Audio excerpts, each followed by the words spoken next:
കൃഷ്ണ ഗുരുവായൂരപ്പ ശരണം. പൊന്നുണ്ണി കണ്ണൻ്റെ ഉഷപൂജാലങ്കാരം രാവിലെ 4 മണിയോടുകൂടി മലർ നിവേദ്യം കഴിഞ്ഞ് ശ്രീകോവിൽ നട തുറന്നു. പൊന്നുണ്ണി കണ്ണനത് ആ ശ്രീരകത്ത് പുഞ്ചിരിച്ച് നിൽക്കുകയാണ്. നെയ്വിളക്കുകളെല്ലാം നിറഞ്ഞു കത്തനുണ്ട്. അതിൻ്റെ ശോഭയിൽ പൊന്നുണ്ണി കണ്ണൻ്റെ പുഞ്ചിരിക്ക് കൂടുതലൊരു ഭംഗിയുണ്ട്. പൊന്നുണ്ണി കണ്ണൻ്റെ തിരുമുഖം ചന്ദനം ചാർത്തിയിട്ടുണ്ട്. നെറ്റിയിലൊരു സ്വർണ്ണഗോപിക്കുറി അണിയിച്ചിട്ടുണ്ട്. ചെവിയിൽ ചെവിപ്പൂക്കൾ വെച്ചിട്ടുണ്ട്. മാറത്തൊരു സ്വർണ്ണതിലകവും ഒരു സ്വർണ്ണമാലയും ചാർത്തിയിരിക്കുന്നു. പൊന്നിൻ കിങ്ങിണി കെട്ടി പട്ടുകോണകം കൊടുത്ത് ഒരു പീതാംബരപ്പട്ടും പച്ചപ്പട്ടും കൂട്ടിക്കെട്ടി ഞൊറിഞ്ഞുകൊടുത്തിട്ടുണ്ട്. കയ്യിൽ ഓടക്കുഴലുമുണ്ട്.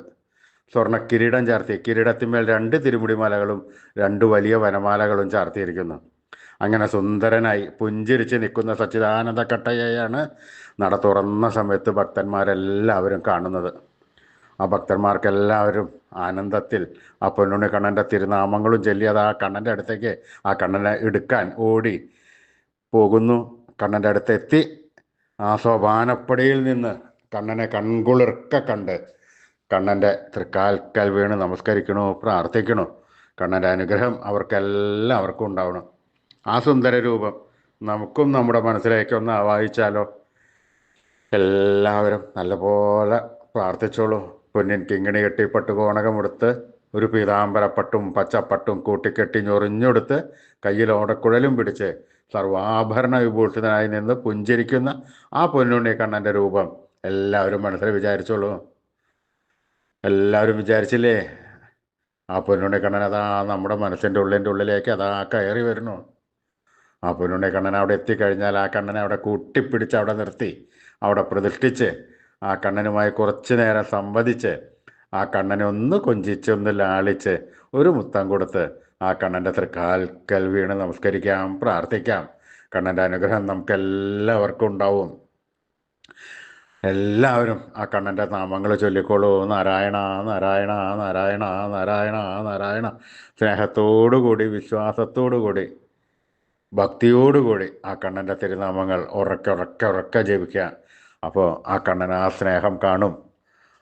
ആ സ്നേഹം കഴിഞ്ഞാൽ ആ കണ്ണൻ്റെ ഒരു വികൃതി കാണിക്കും. എന്താണെന്നറിയോ? ആ കണ്ണൻ നമ്മുടെ അടുത്തേക്ക് ഓടി വന്ന് നമ്മുടെ ഒക്കത്തൊക്കെ ഒന്ന് കയറിയിരുന്ന് നമുക്കൊരു മുത്തം തന്ന് വേണ്ട സമയത്ത് വേണ്ടതെല്ലാം വാരിക്കോരിത്തന്ന് കണ്ണൻ നമ്മളെ അനുഗ്രഹിക്കും. അതുകൊണ്ട് എല്ലാവരും ഭക്തിയോടുകൂടി സ്നേഹത്തോടുകൂടി കണ്ണൻ്റെ നാമങ്ങൾ ജപിച്ചോളൂ കേട്ടോ. നാരായണ നാരായണ നാരായണ നാരായണ.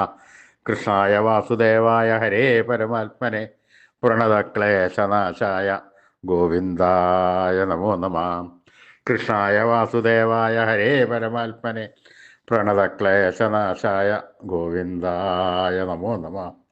കൃഷ്ണായ വാസുദേവായ ഹരേ പരമാത്മനെ പ്രണതക്ലേശനാശായ ഗോവിന്ദായ നമോ നമഃ. അച്യുതാനന്ദ ഗോവിന്ദ അച്യുതാനന്ദ ഗോവിന്ദ അച്യുതാനന്ദ ഗോവിന്ദ. ഈ നാമത്രയമന്ത്രം എല്ലാവരും ദിവസേന ഉപാസിക്കുക.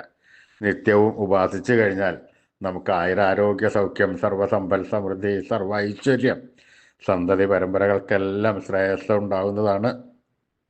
ഋഷീശ്വരന്മാർ തലമുറകൾ കൈമാറി തന്ന ഈ അമൂല്യനിധി നമ്മൾ വിട്ടുകളയാൻ പാടില്ല. നമ്മൾ നമ്മുടെ വരും തലമുറകൾക്ക് അത് ഉപദേശിച്ചു കൊടുത്ത് അവരെ കൊണ്ട് അത് ചൊല്ലിക്കണം, ഉപാസിപ്പിക്കണം. ഈ കലികാലത്ത് ജപിക്കാൻ പറ്റിയ ഒരു ഉത്തമമായ മന്ത്രം കൂടിയാണിത്. അതുകൊണ്ട് എല്ലാവരും യാതൊരു തരത്തിലുള്ള ഉപേക്ഷയും വിചാരിക്കേണ്ട. ഇന്ന് തന്നെ ജപിച്ചു തുടങ്ങിക്കോളൂ. അച്യുതാനന്ദ ഗോവിന്ദ അച്യുതാനന്ദ ഗോവിന്ദ അച്യുതാനന്ദ ഗോവിന്ദ.